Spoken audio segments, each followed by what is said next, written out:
Graça e paz. Amós 5, 21 até o versículo 24. Eu odeio e desprezo as suas festas religiosas. Não suporto as suas assembleias solenes. Mesmo que vocês me tragam holocaustos e ofertas de cereal, isso não me agradará. Mesmo que me tragam as melhores ofertas de comunhão, não darei a menor atenção a elas. Afastem de mim o som de suas canções e a música das suas liras. Em vez disso, corra a retidão como um rio, a justiça como um ribeiro perene. Temos três aplicações muito importantes aqui. A primeira é que Deus deseja muito mais do que a nossa tradição, o nosso tradicionalismo. Ele deseja reverência. Por que Deus desprezava tanto os cultos?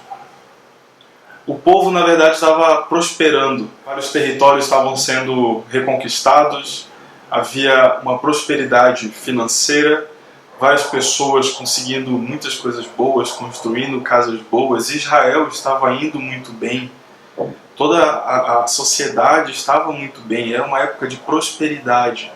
Só que eles não entenderam. O que Deus deseja é uma prosperidade espiritual.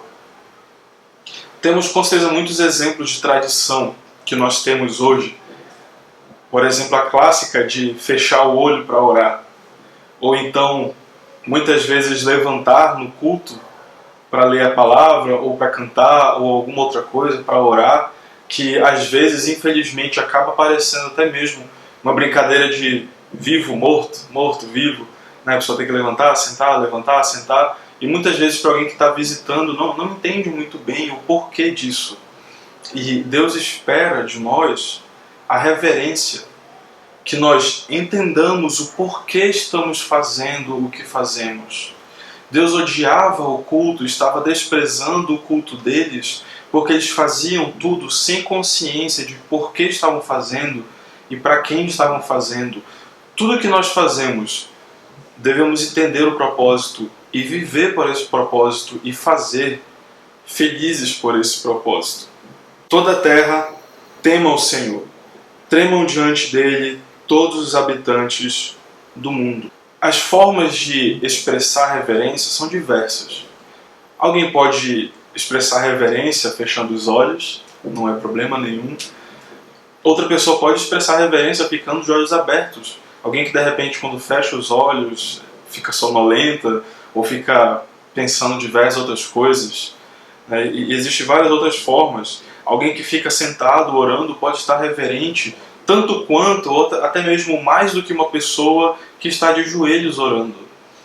A expressão externa não define o coração da pessoa. E Deus ele deseja que a pessoa primeiro o adore com o coração e depois expresse isso com alguma aparência. É muito melhor ficar em casa e se quebrantar diante de Deus do que ir para o culto, ir para a EBD e já ficar preocupado logo com se vai fazer o almoço na hora certa, o que eu vou fazer para o almoço ou qualquer outra coisa. Porque Deus deseja reverência. Muito mais vale ficar em casa, em teu coração contrito diante de Deus, do que ir para o culto, no templo, e ficar preocupado com outras coisas diversas. O segundo aprendizado está no versículo 22. Deus deseja mais do que ofertas. Ele deseja uma entrega total. Mesmo que vocês me tragam holocaustos e ofertas de cereal, isso não me agradará. Mesmo que me tragam as melhores ofertas de comunhão, não darei a menor atenção a elas. Os holocaustos eram sacrifícios queimados a Deus. As ofertas de comunhão ou ofertas de paz eram sacrifícios feitos pedindo algo para Deus e então colocando voto. Senhor, se tu me der isso, eu vou cumprir tal coisa. Como o caso de Samuel, que foi feito o voto, ele seria alguém dedicado ao templo, e ele se tornou um grande profeta. Tem também o sacrifício de comunhão, por agradecimento a esse pedido feito, e então o cumprimento do voto, ou simplesmente uma gratidão. Estou grato a Deus porque Ele me deu a vida, porque Ele me permitiu alguma coisa, e a pessoa ia lá e agradecia a Deus. Mas é interessante pensar que Deus rejeita os sacrifícios. A gente pode ter sacrifícios hoje para Deus que a gente pensa que são muito importantes, né? E ir para a igreja quando está chovendo, ou então, Senhor, olha o que eu estou fazendo aqui por amor a Ti. Nada disso importa se o coração não for sincero. Não importa ser uma Marta da vida e se preocupar com vários detalhes, fazer tudo para Deus. Se o nosso coração não estiver quebrantado diante dele, como está escrito em Salmos 51, versículos 16 e 17. Não te deleitas em sacrifícios, nem te agradas em holocaustos. Senão, eu os traria.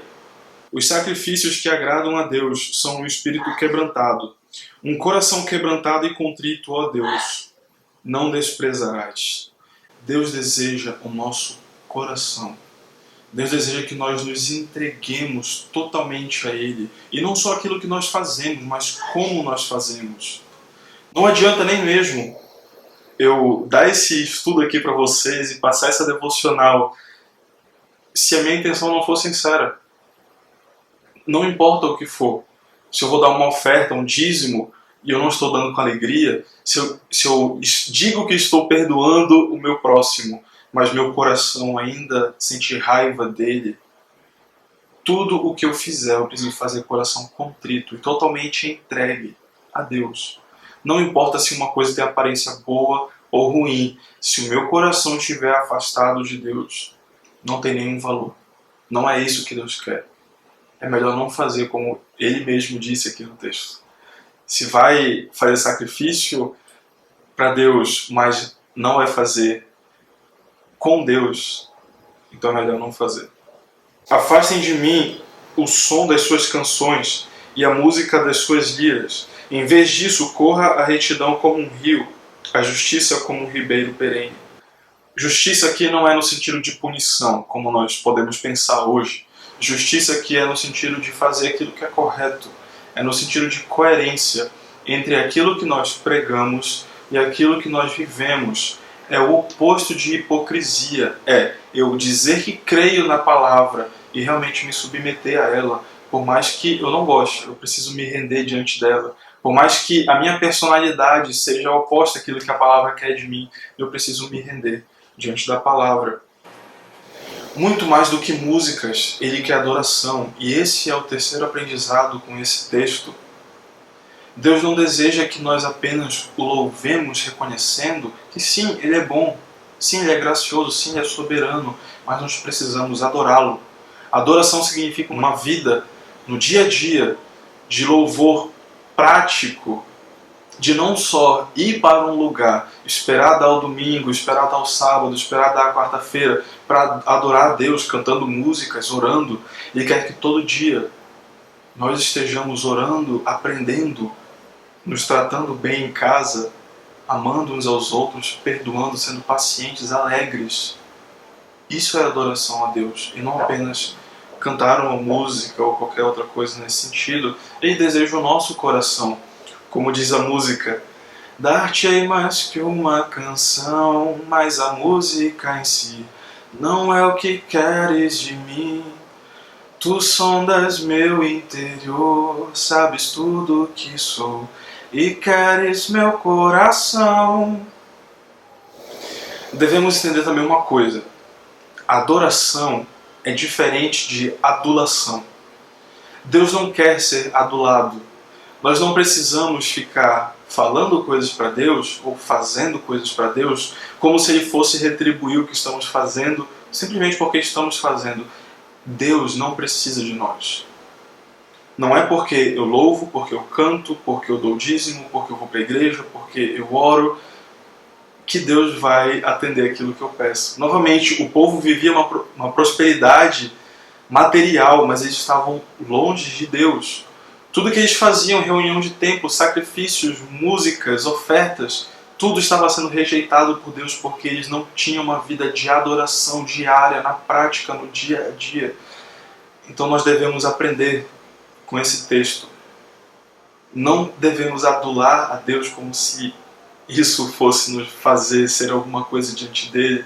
Não devemos apenas louvar a ele, apesar disso ser muito bom. Precisamos ir à etapa que ele realmente quer de nós, adoração sincera. E, irmãos, como é difícil a gente colocar em prática aquilo que nós acreditamos. Então, devemos pedir a Deus auxílio do seu Espírito Santo, que nós consigamos ser mais parecidos com Cristo, sendo pessoas justas, praticando aquilo que nós pregamos. Que Deus nos abençoe.